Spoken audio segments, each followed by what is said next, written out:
Praise Lord. जय मसीह की सबको। सो प्रभु का धन्यवाद हो। आज एक बार फिर से सुंदर समय के लिए खुदावंद ने एक बार फिर से आपके बीच आपके मध्य में आने के लिए समय दिया और मेरी ओर से आप सभी को नए साल की ढेर सारी शुभकामनाएं मेरे प्यारों।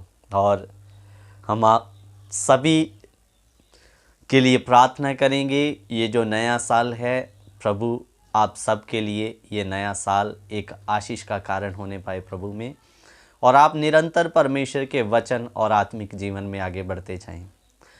मेरे अजीज़ों, विषय में जाने से पहले कुछ दो चार बातें मैं आपके बीच में रखना चाहता हूं कि हमारा जो चैनल का उद्देश्य है आप तक जाने वचन की सच्चाई को लाना है मेरे प्यारों, और इसका नाम भी है जाने वचन की सच्चाई। और आज नए साल में मैं एक अनाउंसमेंट करने वाला हूं कि अगर आपके बीच में चाहे वो 5 लोग हो 10 लोग हो, अगर आप चाहते हैं कि आप और भी परमेश्वर का वचन सीखें तो आप हमारे साथ कांटेक्ट करें। चाहे वो कोई भी स्टेट हो, भारत का कोई भी कोना हो। अगर आप हमें भीड़ों से मतलब नहीं, 10, 5, 20 जितने भी लोग अगर वचन सीखना चाहते हैं तो आप हमारे पास कांटेक्ट कर सकते हैं। मैं आपको अपना नंबर पहले भी दे चुका हूं, ये हमारा मोबाइल नंबर है और इसमें आप हमें व्हाट्सएप मैसेज भी कर सकते हैं और मेरे प्यारों कॉल भी कर सकते हैं। और कहीं भी भारत के कोने में यहाँ तक हम जा सकते हैं, बिना फीस आप हमारे द्वारा परमेश्वर के वचन को सीख सकते हैं, क्योंकि वचन में लिख कर दे दिया, सेत मेत में पाया सेत मेत में तुम आगे बांट दो करके। मेरे प्यारों, आज का विषय जो है बड़ा इंटरेस्टिंग होने वाला है। विषय में जाने से पहले आप हमारे चैनल जाने वचन की सच्चाई को सब्सक्राइब कर लें, बेल के आइकॉन को दबा लें, ताकि जब भी हम कोई नया विषय या नई क्लास लेकर आएँ तो उसका नोटिफिकेशन आपको मिलता रहे। मेरे अजीज़ों, आज जिस विषय पर हम बात करने के लिए जा रहे हैं ये विषय है कि यदि मनुष्य सारी दुनिया को प्राप्त कर ले लेकिन अपने प्राण का नुकसान उठाए तो उसे क्या लाभ। वचन पढ़ लेते हैं। मत्ती रचित सुसमाचार 16 अध्याय उसका 26 वचन। मत्ती 16:26। यदि मनुष्य सारे जगत को प्राप्त करे और अपने प्राण की हानि उठाए तो उसे क्या लाभ, या मनुष्य अपने प्राण के बदले क्या देगा।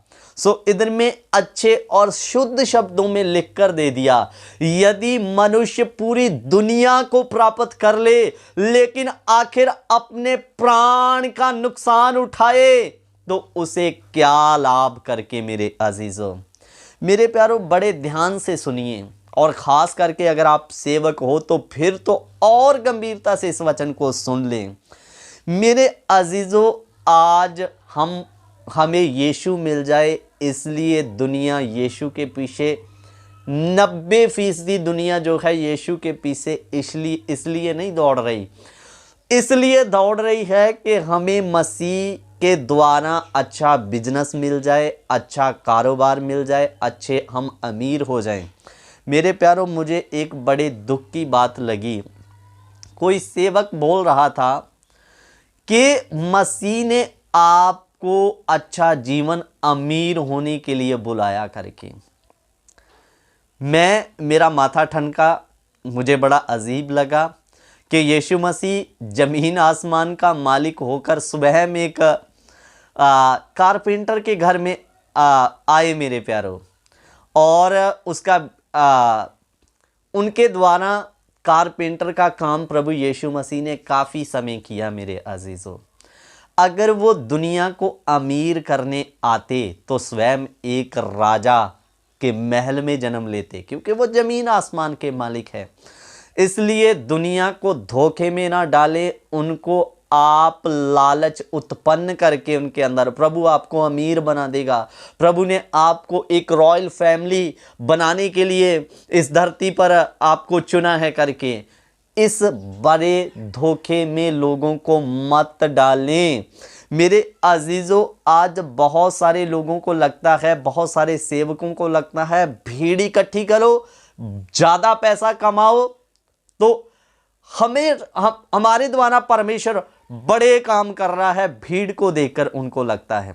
मेरे अजीजों, अगर ऐसी बात है तो राधा स्वामी वालों के पास कम भीड़ है, राम रहीम के पास कम भीड़ है, हमसे कई गुना ज्यादा इनके पास दुनिया है। फिर तो परमेश्वर आपसे बढ़कर खुदा उनके द्वारा ज्यादा काम कर रहा है मेरे प्यारों। इसलिए मेरा कहने का मतलब भीड़ इकट्ठा करना हमारा मकसद नहीं है। हमारा मकसद है सुसमाचार का प्रचार एक एक व्यक्ति तक लाकर उसे वचन के अनुसार सिद्ध करना। मेरे प्यारों, अगर आपके पास 10 विश्वासी भी हैं, आप ईमानदारी के साथ उनको वचन के अकॉर्डिंग सिद्ध कर रहे हैं, तो इसका प्रतिफल आपको परमेश्वर से मिलेगा। लेकिन बहुत सारे लोगों को भले ही वो वचन लोगों को सिखाएं या ना सिखाएं, लेकिन लोगों को ये जरूर सिखाते हैं यीशु के पास तुम्हारा बिजनेस अच्छा हो जाएगा, तुम्हारे पास घर नहीं है घर मिल जाएगा। तो भीड़ें उनके पीछे चलती है। मेरे प्यारों, आप उसी कलीसिया में सत्य वचन रखना शुरू कर दो। जैसे जब तक यीशु ने चमत्कार किए भीड़ें, लेकिन जैसे ही उन्होंने वचन का खरा उपदेश या सख्त उपदेश देना शुरू कर दिया, वही भीड़ें उन्हें छोड़कर जाने लगी। सो यीशु मसीह का मकसद भीड़ इकट्ठा करनी नहीं थी, उनको सत्य बता के जो भी उस सत्य को चुनकर यीशु के पीछे चलेगा उसे तैयार करना था मेरे प्यारों। इसलिए मेरे अजीजों, बहुत सारी कलीसिया में आज गड़बड़ी क्या है, उन्हें सत्य से वंचित रख के दुनिया के तौर तरीकों के द्वारा जैसा उनको अच्छा लगता वैसा सिखाया जा रहा है, ना कि जैसा प्रभु यीशु मसीह चाहते हैं वैसा। मेरे अजीजों, लोगों को पता, अगर हमने उनको सही उपदेश देना शुरू कर दिया, भीड़ें कम होनी शुरू हो जाएगी। मेरे अजीजों, आज कलीसियों में सख्त उपदेश क्यों नहीं बताया जाता? क्यों दुनिया को ऐसा लोग जैसा उनको अच्छा लगता है चलने देते हैं, ताकि उनको बुरा लग के वो कलीसिया को छोड़ ना जाएं? इसका साफ मतलब क्या है? आप केवल भीड़ इकट्ठी करना चाहते हैं, उनके सिद्ध जीवन होने से आपको कोई मतलब नहीं है। अगर ऐसी सेवा कर रहे हैं, आपका मकसद केवल भीड़ इकट्ठा करना और पैसा इकट्ठा करना, तो ध्यान देकर सुन लीजिए, यदि मनुष्य सारे जगत को प्राप्त कर ले, आखिर अपने प्राण की हानि उठाए तो उसे क्या लाभ? दुनिया इकट्ठी कर लो, पैसा इकट्ठा कर लो, आखिर लास्ट में आप भी नरक में चले गए, उस भीड़ को भी आप नरक की आग में ले गए, तो क्या लाभ हुआ? ये जीवन चंद समय का जीवन है, इसको आप ना चुनते हुए उस राज को चुने जो सर्वदा परमेश्वर ने हमारे लिए रखा। वो मिलेगा कैसे?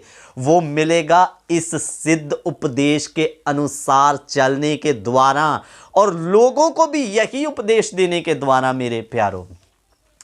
इसलिए लोगों तक सच्चाई को रखें। जो सत्य को चुनकर, सही उपदेश को चुनकर आपके चर्च में आएगा, वही असली विश्वासी है।